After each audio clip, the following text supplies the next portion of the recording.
আজকে একজন আমাদের মাঝে থেকে বিদায় নিয়ে চলে গেলেন। আসলে বেদনাটা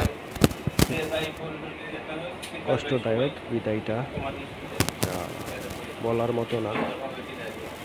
আসলে কিছু লোক আছে, এদের ভালো না বলার কিছু নাই। কাজ নিয়ে কোনো সময় এদের কাছ থেকে বঞ্চিত হইনি। ভালো মনের মানুষ ছিল, আসলে কখনো রাগ করতেন না। প্লাস হলো কারো কোনো অন্যায় দেখলে সাথে সাথে প্রতিবাদ করতেন। সেই জন্যে আসছে যে অনেকটা খারাপ লাগলো, বিদায়টা অনেক কষ্টকর হয়ে গেল। যদিও সবচেয়ে বেশি কষ্টটা আমার, কারণ আমি একলাদের কাছ থেকে অনেক উপকার পেয়েছি।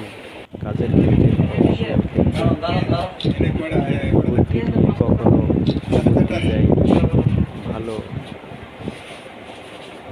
করেছে এবং ভালো কাজ করেছে। অফিসে একটা সুনাম আছে। তারপরে কাজের মধ্যে টুকিটাকি ভুল হয়, সেটা হওয়াটাই স্বাভাবিক।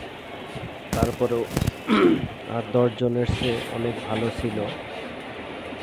অনেক ভালো মনের একজন মানুষ ছিল। অনেক কষ্ট পেলাম আজকের বিদায় নিতে গিয়ে। মনের ভিতরে অনেক কষ্ট লেগেছে। আসলে জানি না এই শূন্যতাটা পূরণ হবে কি না। হয়তো বা নতুন কে আসবে, কেমন হবে জানি না। তবে আস্তে আস্তে যে লোকগুলোর উপরে ফ্যাক্টরি নির্ভর করতো, সেই লোকগুলি আস্তে আস্তে চলে যাচ্ছে। জানি না সামনে কি হবে। আসলে দায়িত্ব নিয়ে কাজ করাটা অনেক একটা বিশাল ব্যাপার। কাজ সবাই করে, কিন্তু দায়িত্ব নিয়ে কাজ করাটা অনেকটা বিশাল কিছু। একজনের কাজ করিয়ে নেওয়া বা করিয়ে দেওয়া অনেকটা সেরকমই ছিল।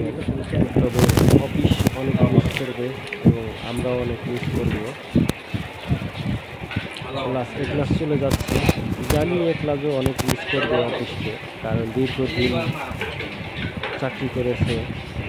অফিসের প্রতিও একটা মায়া পড়ে গেছে। তো সেই ক্ষেত্রে বলছি, আসলে সব মিলিয়েই বিদায়টা অনেক কষ্টকর ছিল এবং সবারই অশ্রু ভেজা চোখ ছিল।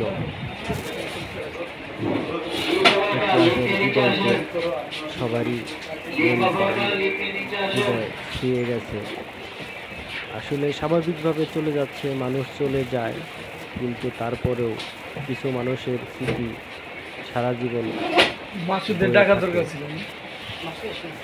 যেমন আমি আসলে তখন কোনো কথাও বলতে পারি না এবং 2 চোখের অশ্রু ধরে রাখতে পারি নাই। জানি না কতটা মায়া আটকে পড়ে গেছি। তবে অনেক মিস করব, অনেক শূন্যতা অনুভব করব। অনেকে আছেন হয়তো বা এই ঘাটতি পূরণ হবে, কিন্তু কিছু কিছু ঘাটতি কখনোই পূরণ হয় না, যা কখনোই পূরণ হওয়ার নয়। মানে একজনের কাজ আরেকজনের দিয়ে হয় না, হলেও তার মতো করে হয় না, আরেকজনের মতো করে হয়। আসলে একলাজের মতো করে কাজ করতো, সেই জায়গায় অন্য যে লোকই আসুক একলাজের মতো হবে না, এর চেয়ে ভালো হবে, খারাপ হবে। সেই জন্যে মনটা খুবই খারাপ আজকে অফিসে। আমাদের সকলেই খুব একটা হৃদয় বিতরক দিন আজকে চলে গেল। এই তারিখটা মনে থাকবে সারা জীবন সবার হৃদয়ে। বিদায়টা আসলে অনেক কষ্টদায়ক ছিল, কি বলবো, বলার মতো ভাষা নেই। তবু অনেক কিছু শেখার ছিল অফিসে। ভিডিও কাটতে দিলাম।